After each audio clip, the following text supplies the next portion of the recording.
mientras nuestros niños van saliendo a sus clases, ¿sí?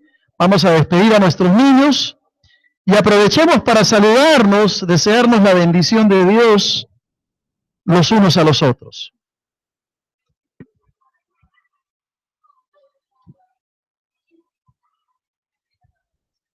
Este es el día que el Señor ha creado, así que gocémonos en lo que Dios tiene para nosotros. Tomemos asiento. Los niños pueden ir a su clase, de frente, directamente a sus clases. Sus maestros les están esperando. Muy bien. Qué lindo este murmullo santo. ¿Ah? Qué lindo este murmullo santo de ustedes. Escucharles ahí, saludarse los unos a los otros, desear la bendición del Señor. También nos gustaría darle la bienvenida a las personas que nos están visitando quizá por primera o por segunda vez. Tenemos algunas visitas. ¿Pueden levantar la mano, por favor? Dios le bendiga, Dios le bendiga. Dios te bendiga, joven. ¿Alguien más por aquí, por atrás, de repente? Dios le bendiga, Dios le bendiga. ¿Por qué no le damos un fuerte aplauso a nuestras visitas? A manera de expresar nuestra alegría de tenerle con nosotros en esta mañana. Gracias al Señor. También saludamos a todos nuestros amigos que nos siguen por nuestra página web, por la internet.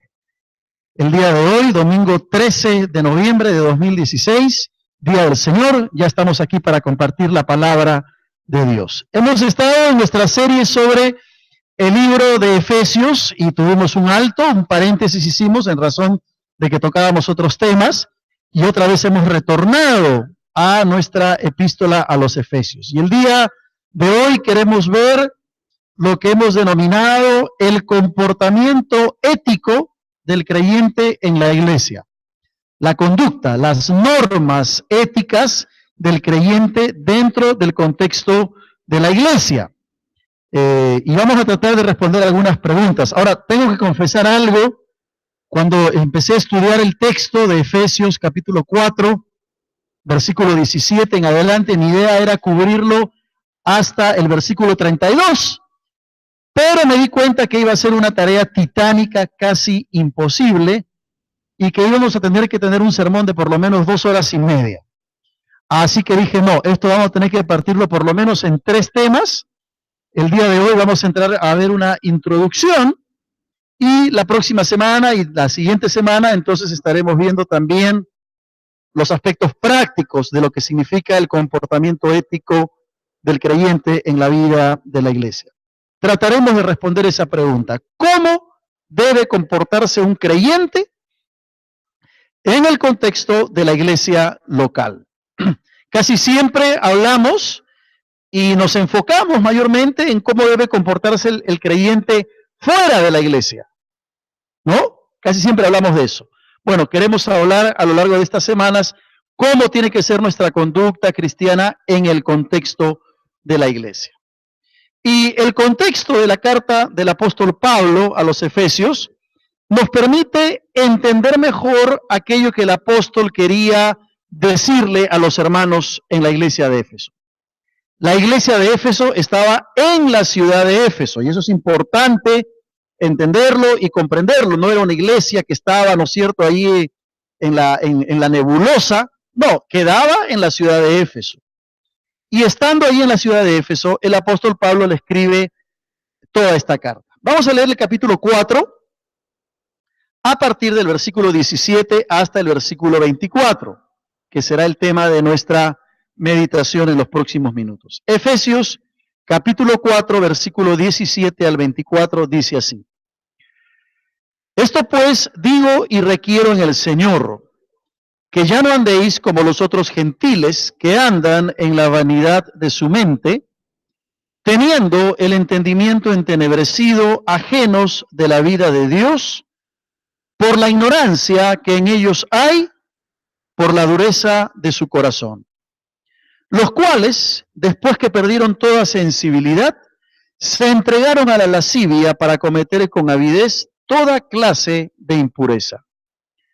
Mas vosotros no habéis aprendido así a Cristo, si en verdad le habéis oído y habéis sido por él enseñados conforme a la verdad que está en Jesús. En cuanto a la pasada manera de vivir, despojaos del viejo hombre que está viciado conforme a los deseos engañosos y renovaos en el espíritu de vuestra mente. Y vestíos del nuevo hombre, creado según Dios en la justicia y santidad de la verdad. Hasta aquí la lectura de la palabra del Señor, que Dios bendiga su palabra. La ciudad de Éfeso, como casi todas las ciudades del Imperio Romano, habían sucumbido a una decadencia moral, a una decadencia espiritual, es decir, habían entrado en una especie de rueda donde ya no les importaba distinguir entre aquello que era religiosidad, religión, espiritualidad y aquello que era moralidad. Tanto es así que la idolatría iba acompañada de inmoralidad, era parte de la cultura de los romanos en aquella época, y Éfeso era una ciudad que pertenecía al Imperio Romano. Éfeso fue llamada la Feria de la Vanidad en Asia. Qué interesante nombre que le pusieron, porque al parecer Éfeso era una ciudad muy importante, era la primera metrópoli del Asia Menor, la primera ciudad más importante, y eso hizo que a los habitantes de Éfeso se llenaran de vanidad.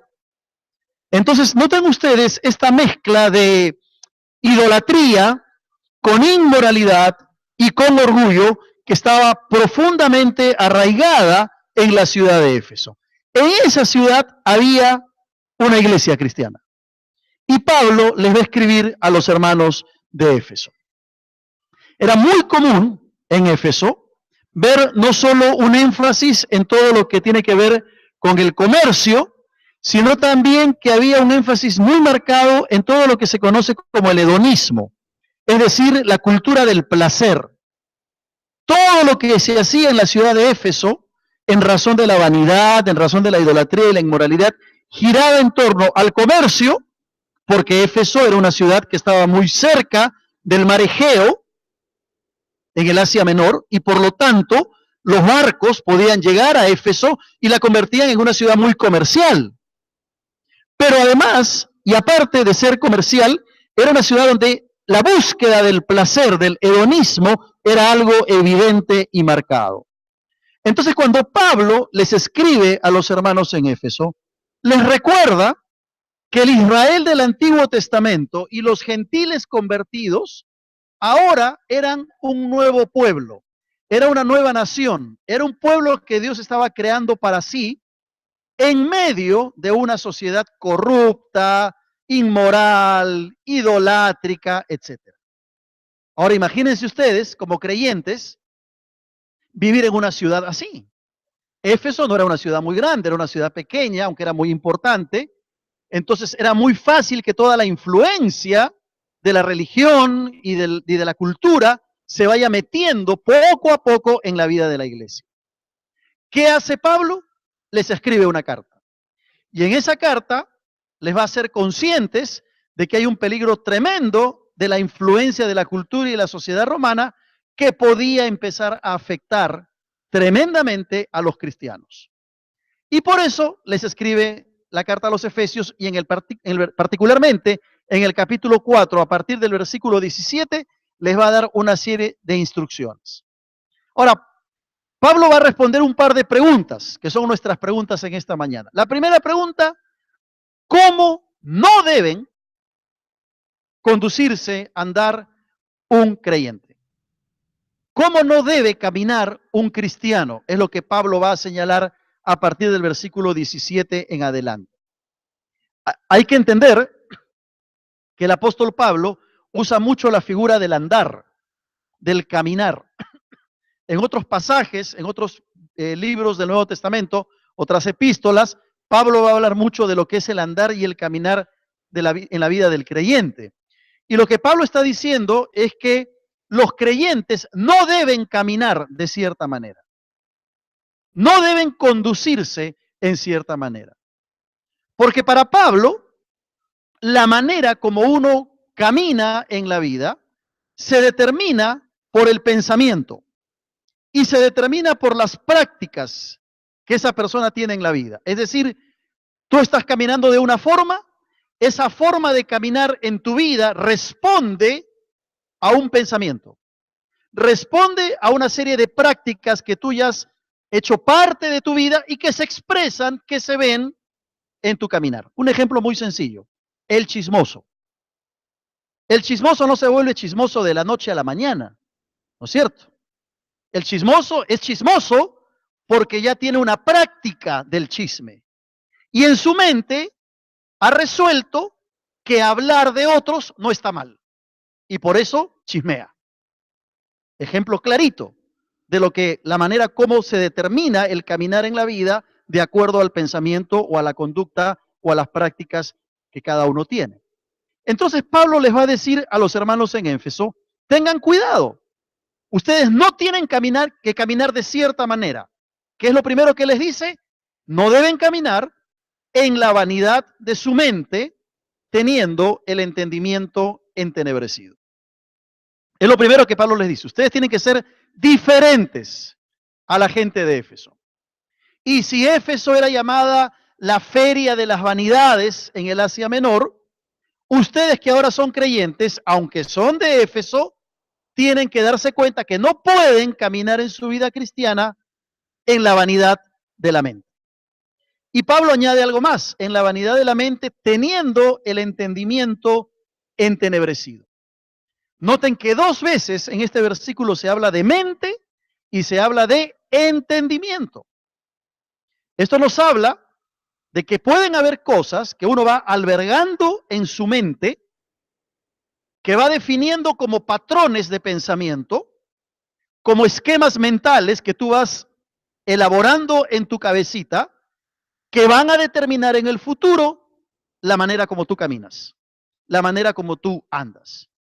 Y para Pablo era muy claro que la forma como uno caminaba en la vida estaba determinada por el pensamiento.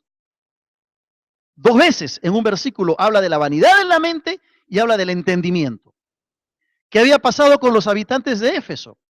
Los habitantes de Éfeso habían dejado que su mente, que sus pensamientos estuviesen permeados, ¿por qué? Por corrientes filosóficas, por corrientes religiosas, y entonces en razón de que su mente estaba determinada por ese tipo de pensamientos, ahora actuaban de una manera específica y particular. Por ejemplo, los romanos sabían que los griegos tenían una cantidad de dioses. ¿Qué hicieron los romanos? Tomaron los dioses griegos para hacerlos sus dioses y lo único que hicieron con esos dioses fue cambiarles de nombre. Eso pasó con la diosa Artemisa. La diosa Artemisa de Grecia, que era muy conocida para los griegos, ¿qué hicieron los romanos? Dijeron, no, vamos a tomar nosotros también a la diosa Artemisa. Y trajeron a la diosa Artemisa, le cambiaron el nombre. ¿Qué nombre le pusieron? Diana. Ustedes tienen la historia en Hechos capítulo 19, cuando Pablo se refiere a Diana de los Efesios. Aquí tienen ustedes una foto de lo que ha quedado del templo de la diosa Diana en Éfeso. Pero el edificio más importante de la ciudad era ese, era el templo a la diosa Diana, la diosa Artemisa de los griegos. ¿Qué pasaba? Los romanos empezaron a llenar su mente, su pensamiento, de la cultura griega, de la religión griega, y entonces llegó el momento en que también empezaron a practicar la idolatría, específicamente con la diosa Diana. Habían otros dioses más del mundo griego que los romanos los asumieron. Y por eso que encontramos en el Imperio Romano también una cantidad de diosesillos que eran parte de la religión romana. Como consecuencia de ello, ¿qué dice Pablo? Tienen el entendimiento entenebrecido. No sé si captas el significado de lo que es la palabra entenebrecer. Literalmente significa estar a oscuras. Entonces, cuando Pablo dice que tienen el entendimiento entenebrecido, están diciendo que tienen el pensamiento llenos de tinieblas. Si yo digo, por ejemplo, cayó la noche y entenebreció la casa, tú entiendes que vino la noche y la casa se oscureció. Bueno, eso es exactamente lo que el apóstol Pablo está diciéndole a la iglesia de Éfeso. Ustedes no pueden caminar en la vida cristiana en la vanidad de su mente, con el entendimiento a oscuras, con el entendimiento entenebrecido, viviendo lleno de tinieblas. Porque Pablo le había escrito anteriormente a los corintios, ¿y qué les había dicho a los corintios en 2 de Corintios 4:4? ¿Te acuerdas? El Dios de este siglo ha cegado el entendimiento de los incrédulos, de tal manera que no les resplandezca la luz de Cristo. ¿Qué está diciendo Pablo? Que quien es el autor de causar esa ceguera en la mente es el diablo, es Satanás mismo. Y eso estaba pasando con los habitantes de Éfeso.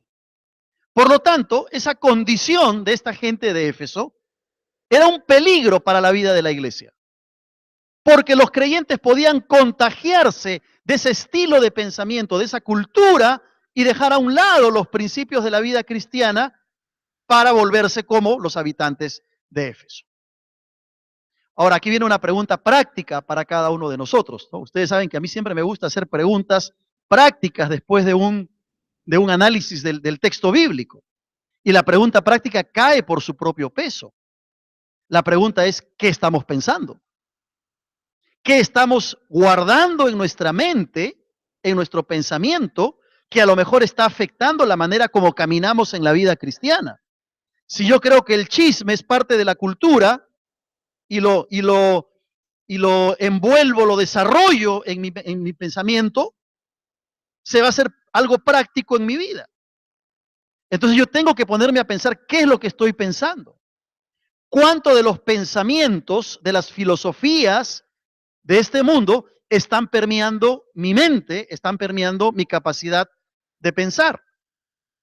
¿Por qué hay cristianos que cambian sus posturas conservadoras a posturas más radicales en temas como el aborto, por ejemplo? O en temas como la eutanasia, o la homosexualidad, o la honestidad. ¿Por qué cambian su postura conservadora a una postura más liberal? Porque se dejan embaucar por los pensamientos de este mundo, por la filosofía de este mundo, por la corriente de este mundo. Y entonces el pensamiento cambia. ¿Y qué cambia por consecuencia? El caminar en la vida. ¿Te das cuenta la relación que hay? Entonces Pablo les dice, los habitantes de Éfeso tienen el entendimiento entenebrecido. Están ciegos. Y ustedes como cristianos no deben caminar como ellos caminan. Lo segundo que el apóstol Pablo les va a decir, aparte de mencionar que tienen el entendimiento entenebrecido y que caminan en la vanidad de su mente, es que están ajenos de la vida de Dios. Lo dice en el versículo 18, ajenos de la vida de Dios.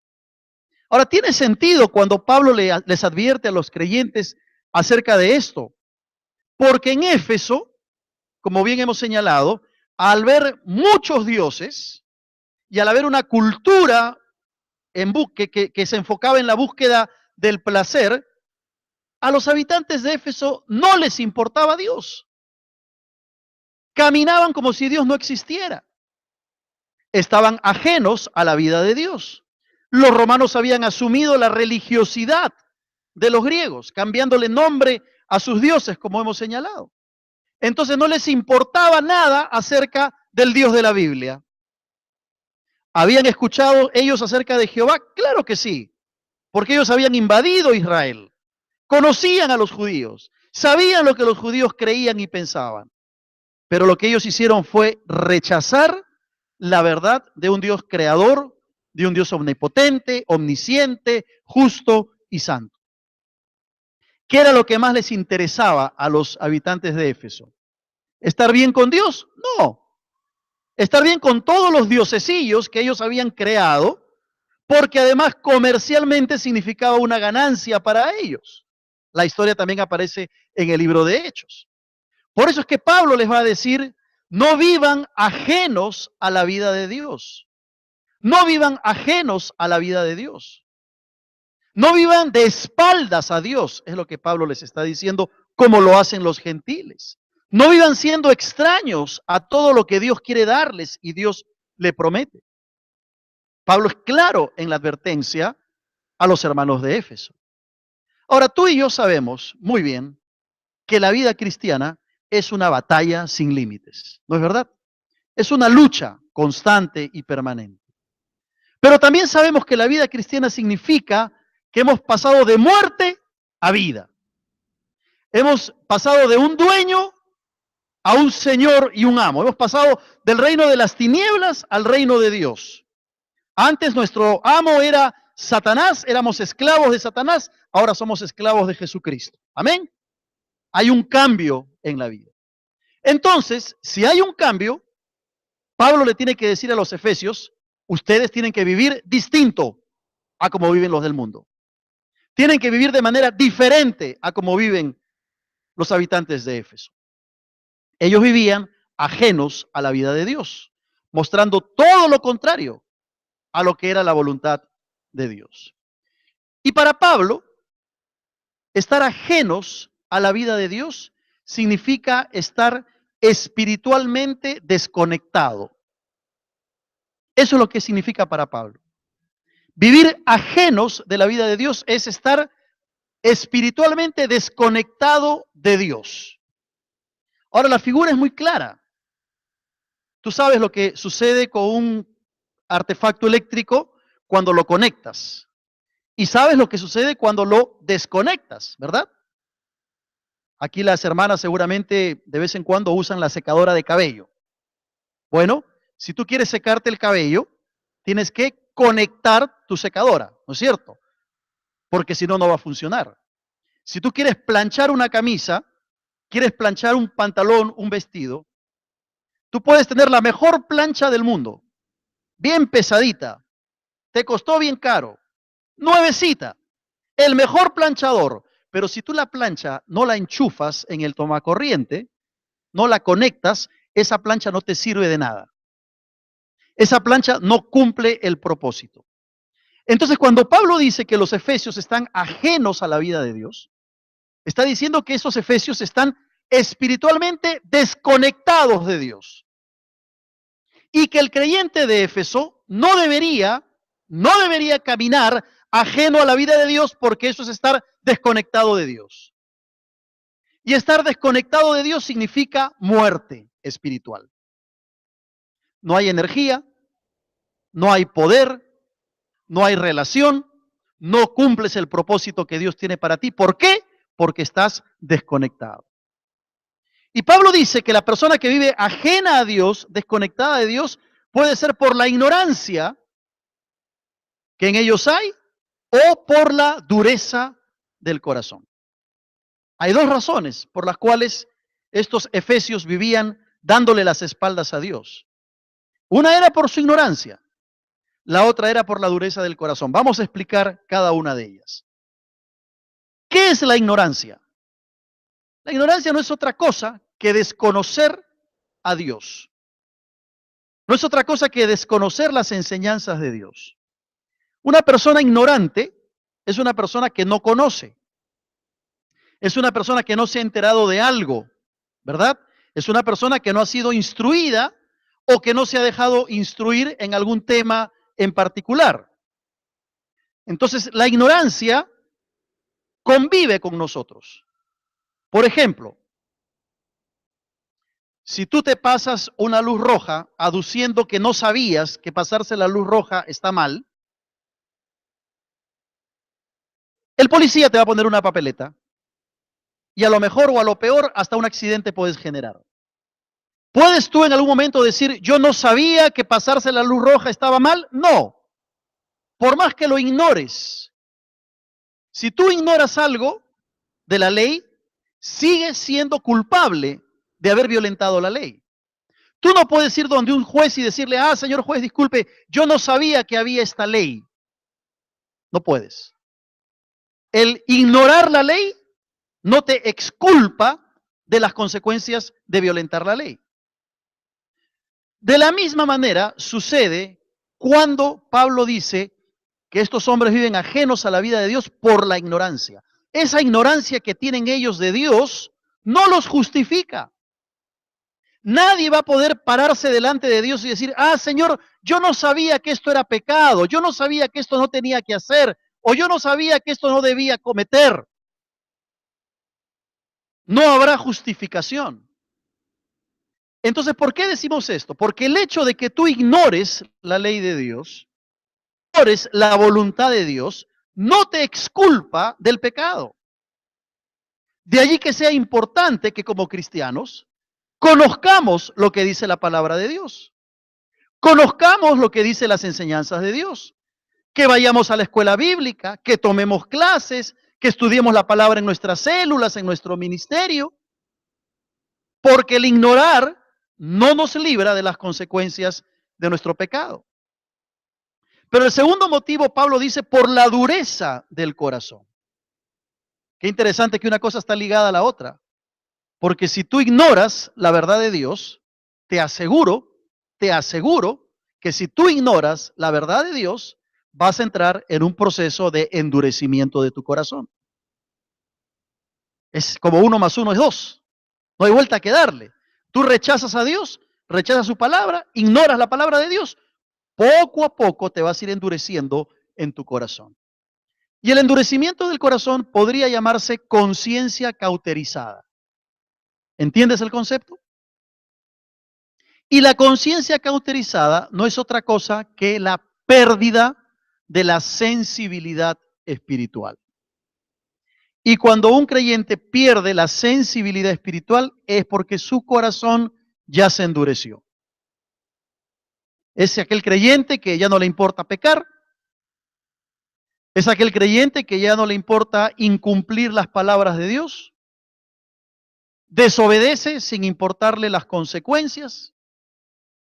Es aquel creyente que le ha perdido temor a Dios y que se ha enfriado espiritualmente y su corazón ha entrado en un proceso de endurecimiento espiritual.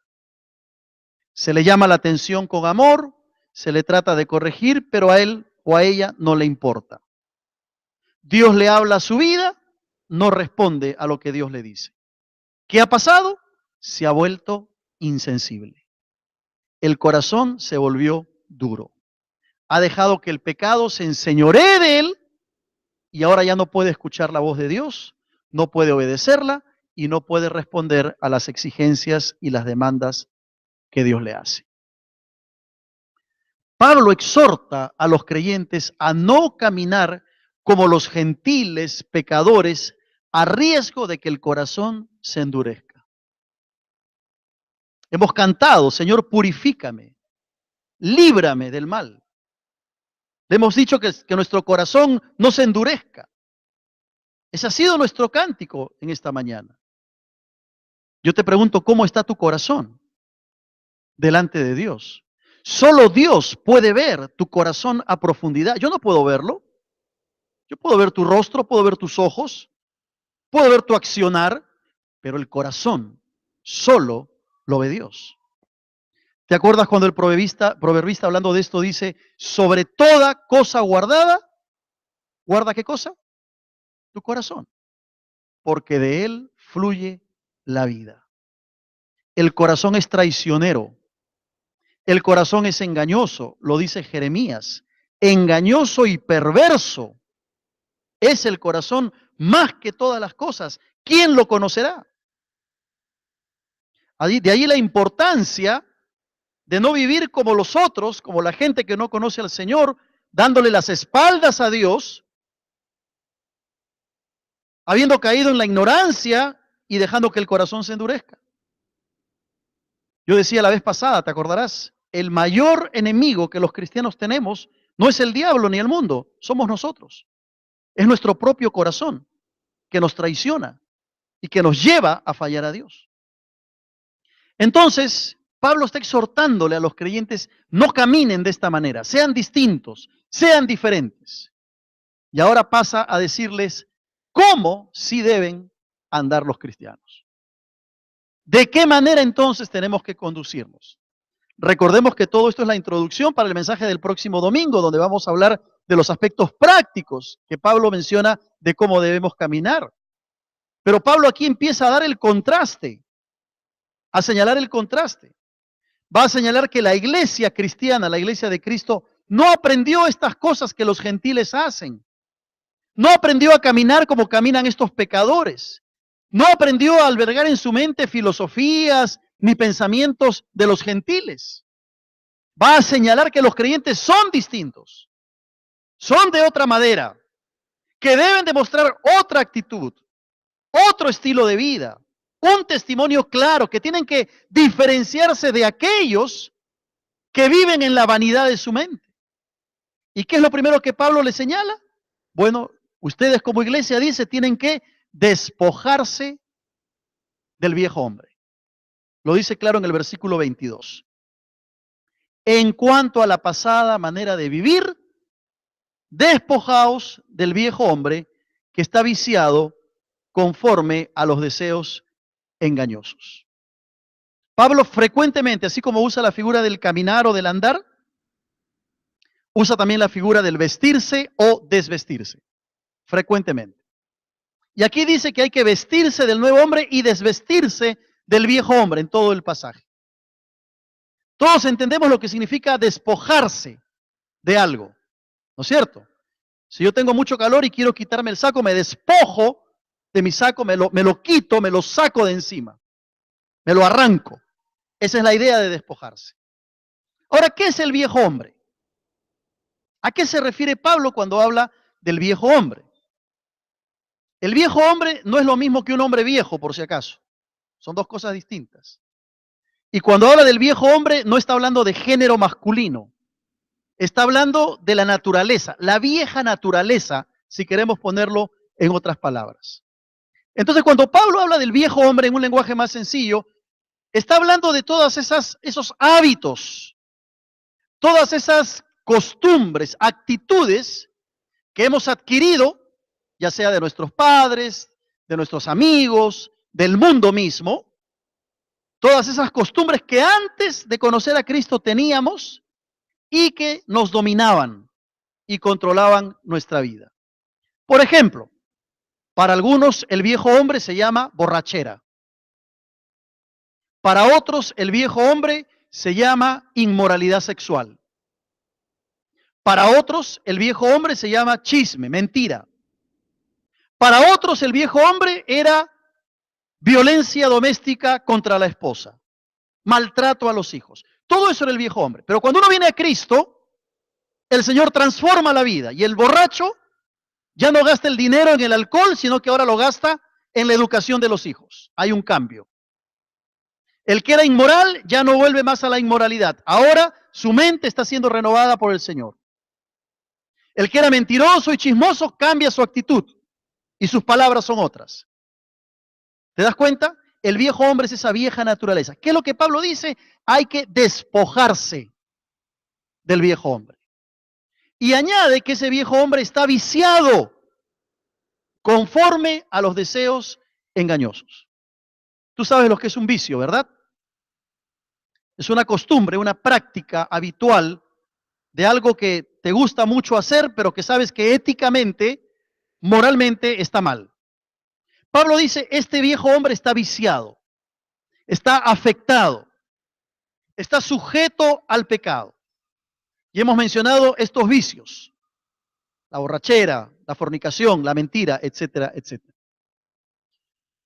¿Qué es lo que Pablo está diciendo? Despójense, no sean como los demás gentiles que no conocen a Dios. Quítense, sáquense de encima al viejo hombre. Ay, no, pastor, es que yo soy así. Y no puedo luchar con mi vieja naturaleza. La persona que dice eso está evidenciando sencillamente que no ha entendido lo que significa morir a Cristo. No ha entendido lo que significa morir en la persona de Cristo, morir en la cruz de Cristo. ¿Te acuerdas lo que dice Pablo? Con Cristo estoy juntamente crucificado. Y él dice algo más. Y ya no vivo yo, sino que Cristo vive en mí. ¿Qué está diciendo Pablo? Que él ha clavado en la cruz al viejo hombre, al viejo Pablo. Lo ha clavado en la cruz. Por lo tanto, la oración de cada uno de nosotros al comenzar cada día debe ser, Señor, hoy día yo no quiero vivir. Quiero morir en la cruz. Quiero que Cristo viva en mí. y tener un día que glorifique tu nombre. Esa debería ser la oración de todo cristiano. Entonces, cuando venimos a Cristo, nacemos de nuevo. Nuestro espíritu se renueva, pero seguimos viviendo en este cuerpo. Y por eso la lucha y la batalla entre la carne y lo espiritual. ¿Qué es lo que tenemos que hacer? Conscientemente despojarnos, vaciarnos, desvestirnos del viejo hombre, desvestirnos de las costumbres antiguas, de los vicios del pasado que nos alejan de Dios. ¿Esto cómo se hace? Muy sencillo, accionando tu voluntad. Comprendiendo el mensaje y accionando tu voluntad. No esperes que venga un ángel del cielo a despojarte del viejo hombre. Tú tienes que hacerlo. Y tienes que hacerlo todos los días. Todos los días. Todos los días de tu vida. Hay que accionar la voluntad. Hay que decidir conscientemente dejar esas costumbres, esos vicios, esos pecados que teníamos antes de conocer al Señor y que ahora el Señor nos ha transformado por medio de su poder.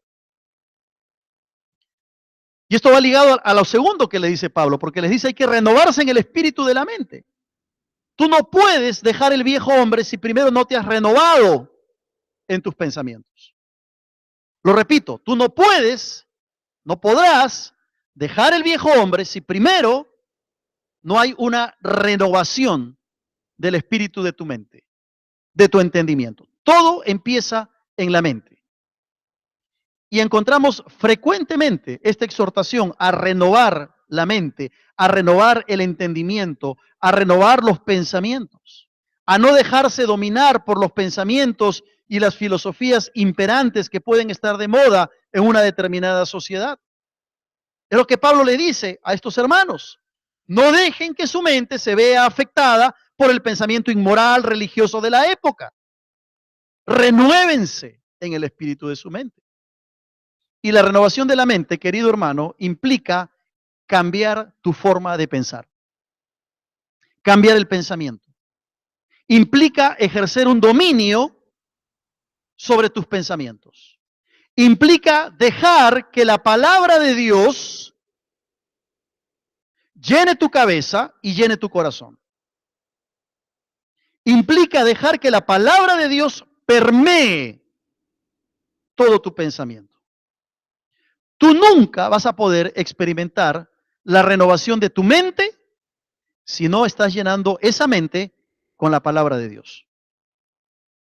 ¿Está claro? Nunca vas a poder renovar tu entendimiento si primero no dejas que la palabra de Dios te sature en tu mente y en tu corazón. Si tú estás llenando tu mente de novelas, de televisión basura, de chismes,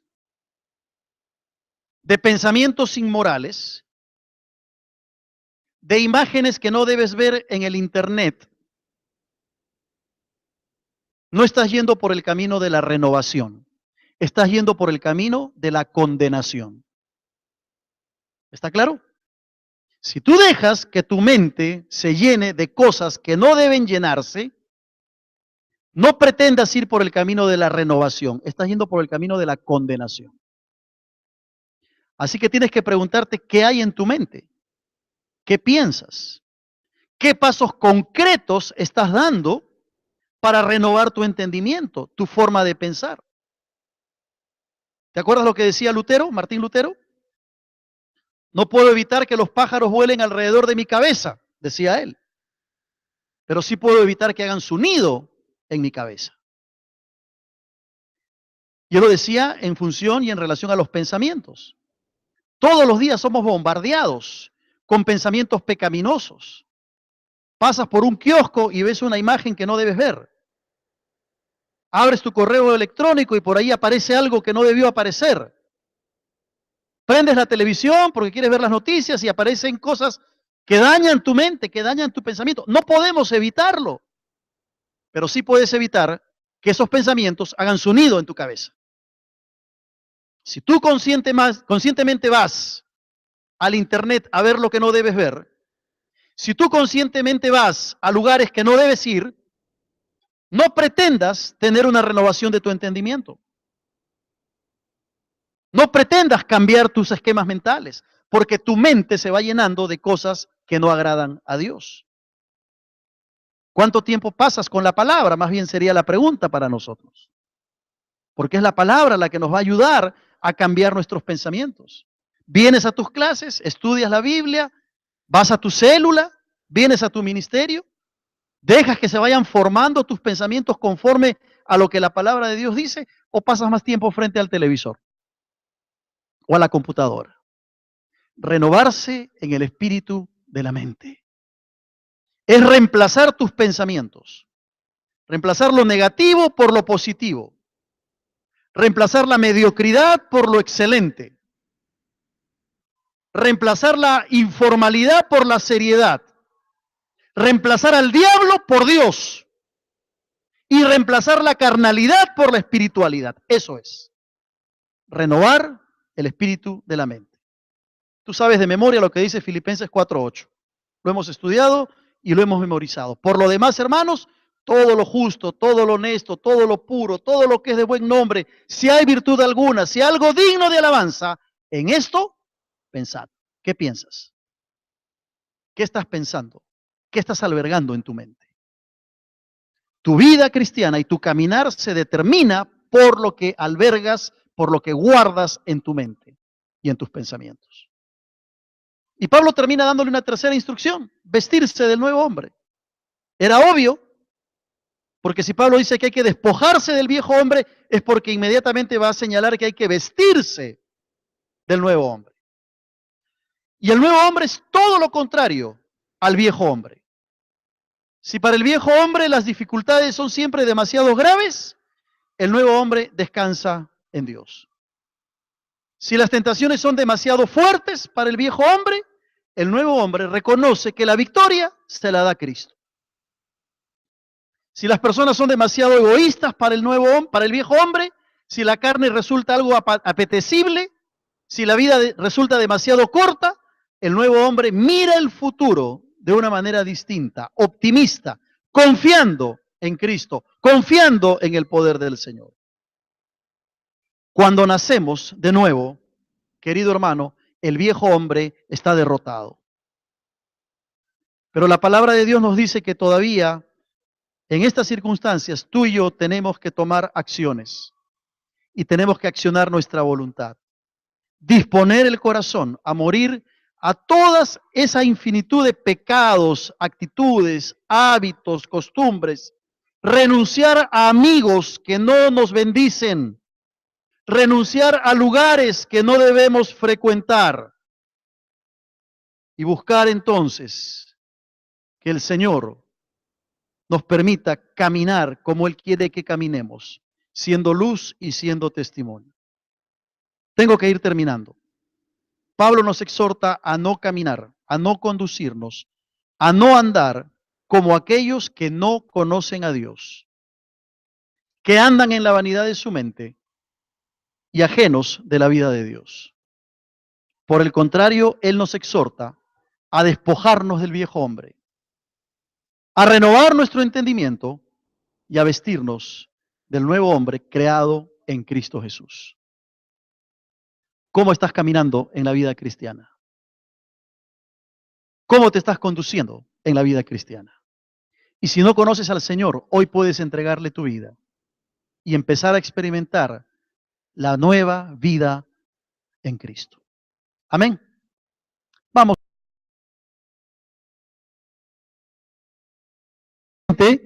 Mientras nuestros niños van saliendo a sus clases, ¿sí? Vamos a despedir a nuestros niños y aprovechemos para saludarnos, desearnos la bendición de Dios los unos a los otros.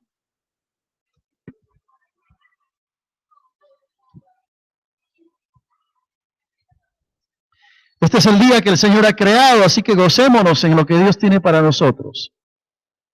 Tomemos asiento.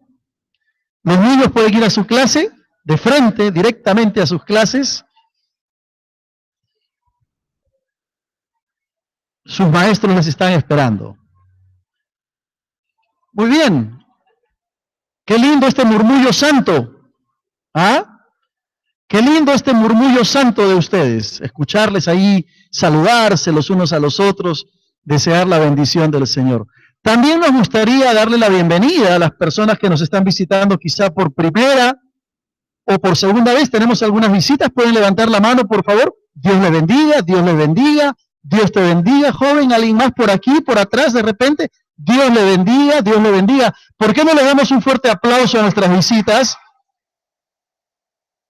A manera de expresar nuestra alegría de tenerle con nosotros en esta mañana.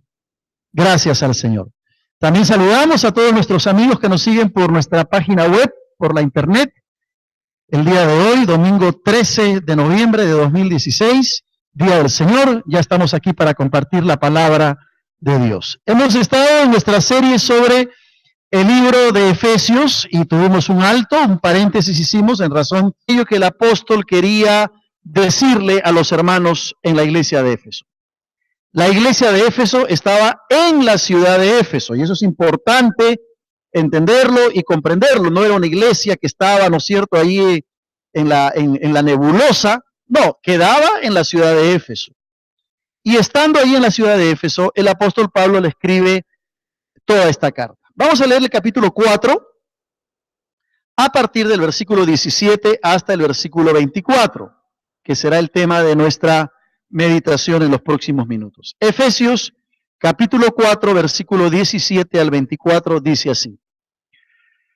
Esto pues digo y requiero en el Señor, que ya no andéis como los otros gentiles que andan en la vanidad de su mente, teniendo el entendimiento entenebrecido, ajenos de la vida de Dios, por la ignorancia que en ellos hay, por la dureza de su corazón. Los cuales, después que perdieron toda sensibilidad, se entregaron a la lascivia para cometer con avidez toda clase de impureza. Mas vosotros no habéis aprendido así a Cristo, si en verdad le habéis oído y habéis sido por él enseñados conforme a la verdad que está en Jesús. En cuanto a la pasada manera de vivir, despojaos del viejo hombre que está viciado conforme a los deseos engañosos y renovaos en el espíritu de vuestra mente. Y vestíos del nuevo hombre, creado según Dios, en la justicia y santidad de la verdad. Hasta aquí la lectura de la palabra del Señor, que Dios bendiga su palabra. La ciudad de Éfeso, como casi todas las ciudades del Imperio Romano, habían sucumbido a una decadencia moral, a una decadencia espiritual, es decir, habían entrado en una especie de rueda donde ya no les importaba distinguir entre aquello que era religiosidad, religión, espiritualidad y aquello que era moralidad. Tanto es así que la idolatría iba acompañada de inmoralidad, era parte de la cultura de los romanos en aquella época, y Éfeso era una ciudad que pertenecía al Imperio Romano. Éfeso fue llamada la Feria de la Vanidad en Asia. Qué interesante nombre que le pusieron, porque al parecer Éfeso era una ciudad muy importante, era la primera metrópoli del Asia Menor, la primera ciudad más importante, y eso hizo que a los habitantes de Éfeso se llenaran de vanidad. Entonces, noten ustedes esta mezcla de idolatría con inmoralidad y con orgullo que estaba profundamente arraigada en la ciudad de Éfeso. En esa ciudad había una iglesia cristiana. Y Pablo les va a escribir a los hermanos de Éfeso. Era muy común en Éfeso ver no solo un énfasis en todo lo que tiene que ver con el comercio, sino de que tocábamos otros temas, y otra vez hemos retornado a nuestra epístola a los Efesios. Y el día de hoy queremos ver lo que hemos denominado el comportamiento ético del creyente en la iglesia. La conducta, las normas éticas del creyente dentro del contexto de la iglesia. Y vamos a tratar de responder algunas preguntas. Ahora, tengo que confesar algo cuando empecé a estudiar el texto de Efesios capítulo 4, versículo 17 en adelante, mi idea era cubrirlo hasta el versículo 32, pero me di cuenta que iba a ser una tarea titánica, casi imposible, y que íbamos a tener que tener un sermón de por lo menos 2 horas y media. Así que dije, no, esto vamos a tener que partirlo por lo menos en 3 temas. El día de hoy vamos a entrar a ver una introducción, y la próxima semana y la siguiente semana entonces estaremos viendo también los aspectos prácticos de lo que significa el comportamiento ético del creyente en la vida de la iglesia. Trataremos de responder esa pregunta. ¿Cómo debe comportarse un creyente en el contexto de la iglesia local? Casi siempre hablamos y nos enfocamos mayormente en cómo debe comportarse el creyente fuera de la iglesia, ¿no? Casi siempre hablamos de eso. Bueno, queremos hablar a lo largo de estas semanas cómo tiene que ser nuestra conducta cristiana en el contexto de la iglesia. Y el contexto de la carta del apóstol Pablo a los Efesios nos permite entender mejor aquello también que había un énfasis muy marcado en todo lo que se conoce como el hedonismo, es decir, la cultura del placer. Todo lo que se hacía en la ciudad de Éfeso, en razón de la vanidad, en razón de la idolatría y la inmoralidad, giraba en torno al comercio, porque Éfeso era una ciudad que estaba muy cerca del mar Egeo, en el Asia Menor, y por lo tanto los barcos podían llegar a Éfeso y la convertían en una ciudad muy comercial. Pero además, y aparte de ser comercial, era una ciudad donde la búsqueda del placer, del hedonismo, era algo evidente y marcado.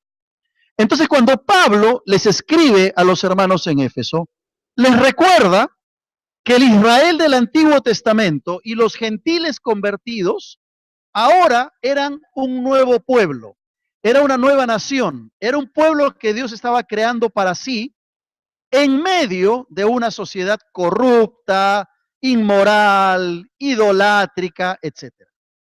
Ahora imagínense ustedes, como creyentes, vivir en una ciudad así. Éfeso no era una ciudad muy grande, era una ciudad pequeña, aunque era muy importante. Entonces era muy fácil que toda la influencia de la religión y de la cultura se vaya metiendo poco a poco en la vida de la iglesia. ¿Qué hace Pablo? Les escribe una carta. Y en esa carta les va a hacer conscientes de que hay un peligro tremendo de la influencia de la cultura y la sociedad romana que podía empezar a afectar tremendamente a los cristianos. Y por eso les escribe la carta.